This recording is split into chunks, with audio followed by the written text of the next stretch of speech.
നമസ്കാരം. അഴിമതിയിൽ അടിമുടി കുളിച്ചു നിൽക്കുന്ന ഒരു സർക്കാരാണ് കർണാടകയിലെ സിദ്ധരാമയ്യ സർക്കാർ.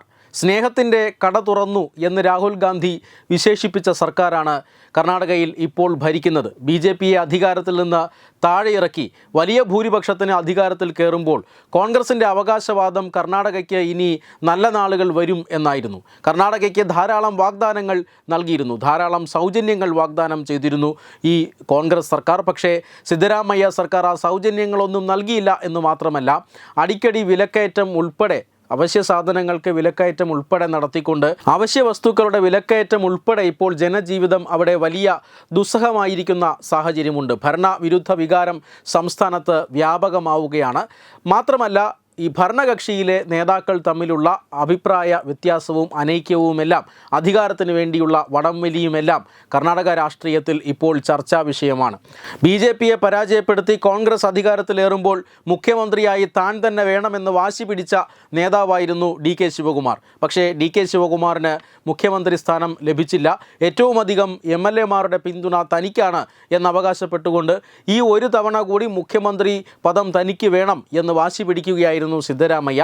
ഒടുവിൽ 2.5 വർഷം കഴിയുമ്പോൾ മുഖ്യമന്ത്രി സ്ഥാനം DK ശിവകുമാറിന് കൈമാറാം എന്നൊരു ഉപാധിയിന്മേൽ സിദ്ധരാമയ്യ മുഖ്യമന്ത്രിയാവുകയായിരുന്നു. അതുകൊണ്ട് തന്നെ സംസ്ഥാനത്ത് അധികാര വടംവലിയുണ്ട്.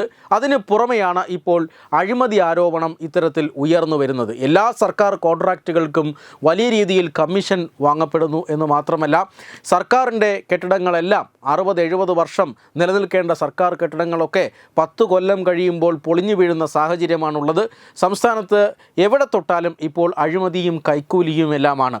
ഇത്തരം ആരോപണങ്ങൾ ഉയരുന്നത് കർണാടകയിലെ പ്രതിപക്ഷമായ BJPയുടെ ഭാഗത്തു നിന്നല്ല, മറിച്ച് ബസവരാജ് രായറെഡ്ഡി എന്ന കർണാടക മുഖ്യമന്ത്രിയുടെ സ്വന്തം സാമ്പത്തിക ഉപദേഷ്ടാവിൽ നിന്നാണ്. കഴിഞ്ഞ ദിവസം ഒരു പരിപാടിയിൽ പങ്കെടുത്ത് സംസാരിക്കുമ്പോഴാണ് അദ്ദേഹം കർണാടക ഇന്ത്യയിൽ അഴിമതിയുടെ കാര്യത്തിൽ നമ്പർ 1 സംസ്ഥാനമായി മാറിക്കഴിഞ്ഞുവെന്നും മുഖ്യമന്ത്രി സിദ്ധരാമയ്യയുടെ ഭരണത്തിന് കീഴിൽ അഴിമതി ചെറുത്തു നിൽക്കാൻ കഴിയാതെ അല്ലെങ്കിൽ അഴിമതി നിറഞ്ഞ ഒരു സംസ്ഥാനമായി കർണാടക സംസ്ഥാനം മാറിയിരിക്കുന്നു എന്നും അദ്ദേഹം അഭിപ്രായപ്പെട്ടത്. മുഖ്യമന്ത്രിയുടെ സാമ്പത്തിക ഉപദേഷ്ടകൻ്റെ വായിൽ നിന്ന് തന്നെ ഇത്തരമൊരു അഭിപ്രായം വന്നതുകൊണ്ട് തന്നെ എല്ലാവരും വലിയൊരു അമ്പരപ്പിലാണ്.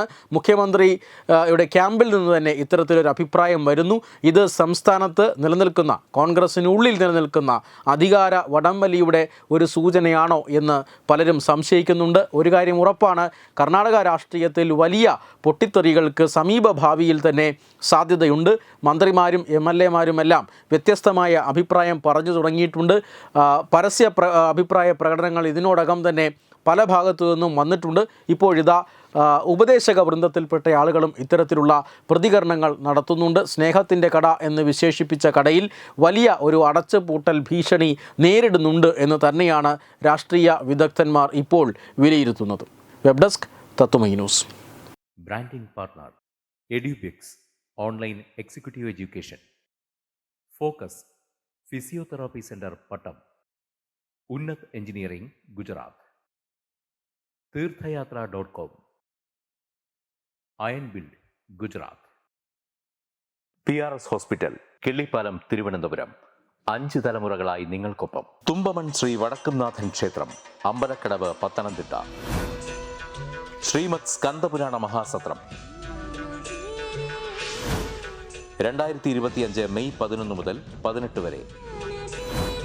ബ്രഹ്മശ്രീ മുംബൈ ചന്ദ്രശേഖര ശർമ്മയുടെ മുഖ്യ കാർമ്മികത്വത്തിൽ മഹാഗണപതി ഹോമം, സ്കന്ദപുരാണ പാരായണം, മഹത് പ്രഭാഷണങ്ങൾ, പൂജഹോമാദികൾ, കലാസാംസ്കാരിക പരിപാടികൾ.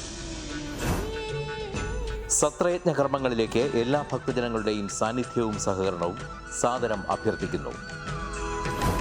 മഹാസത്രവേദിയിൽ മെയ് 18 പഴനി അരുൾമിക ദണ്ഡായുധപാണി സ്വാമി ദേവസ്ഥാന അർച്ചക സ്ഥാനികർ ശ്രീസെൽവ സുബ്രഹ്മണ്യ ശിവശാരിയാരുടെ മുഖ്യ കാർമ്മികത്വത്തിൽ നടക്കുന്ന അതിശ്രേഷ്ഠവും സർവൈശ്വര്യദായകവുമായ സ്കന്ദഹോമം. സ്കന്ദമഹാപുരാണ സത്രത്തിന്റെ ആദിമധ്യാന്തമുള്ള സമ്പൂർണ്ണ തത്സമയ കാഴ്ച തത്വമയി നെറ്റ്വർക്കിൽ.